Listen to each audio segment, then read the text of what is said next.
the black moleskin. Lilah was never into journaling. That's me. But it makes sense that she might have wanted to keep a record of her trip, although more likely she was just bored. What's bizarre is that after the eye-rolling entry, there's only one more entry, and then Lilah's handwriting changes. It's definitely still her handwriting, but the words are much smaller, like she wanted to save space, wanted to fit as much as she could on each page. And she did. She packed every page, filled each one with that new, cramped writing. But she only wrote one line, wrote it over and over again. I am waiting. She traced each word multiple times so that every letter became darkly impressed upon the page. The words looked etched, carved almost. In places, her pen actually pierced the paper.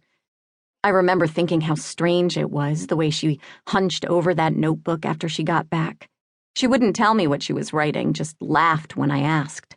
She wrote feverishly, usually in the afternoon, and then at night, she went out, snuck out. She was almost 18, but still. I threatened to tell Mom and Dad. She said if I did, she'd never speak to me again. It was only a few days later, a few short days after she returned from Maine, that Lilah...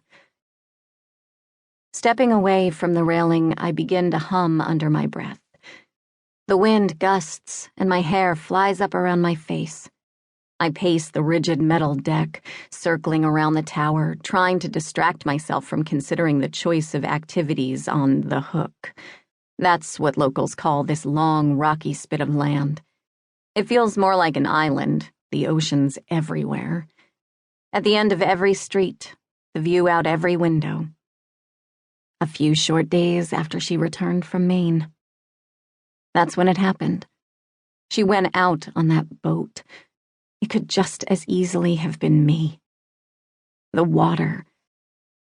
It could have been me, sucked beneath the sea. Wishing my fearful imaginings were as easily changed as a radio station, I start to sing now. I've worked hard at this game, playing it when I need to, ever since Lilah nearly drowned. Hands trembling violently, I move back to the railing. Hold it tightly.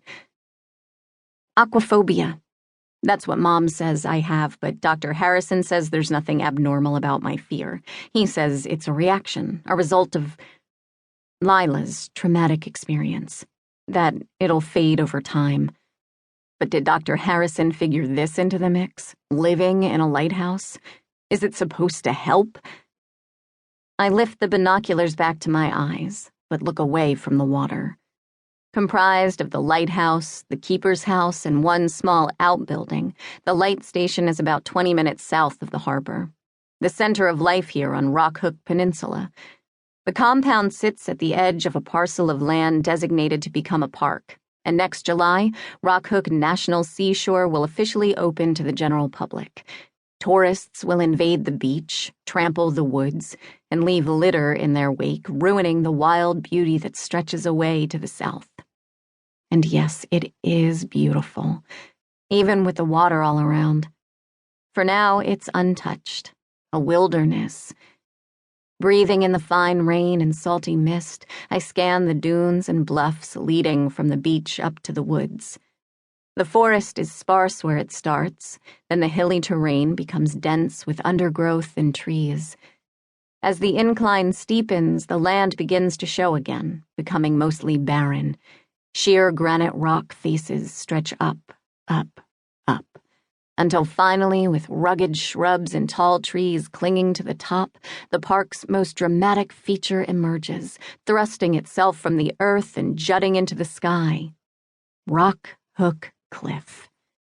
The huge ridge goes on, dipping and climbing out of sight, leading eventually to the end of the peninsula. It looks like the end of the world. Sunlight streams through a break in the clouds. I notice my arms are tiring from holding up the binoculars. I've gotten out of shape in the last year. I need serious exercise. Hiking might work, although I'll probably be wiped by the time I finish taking a walk in these woods.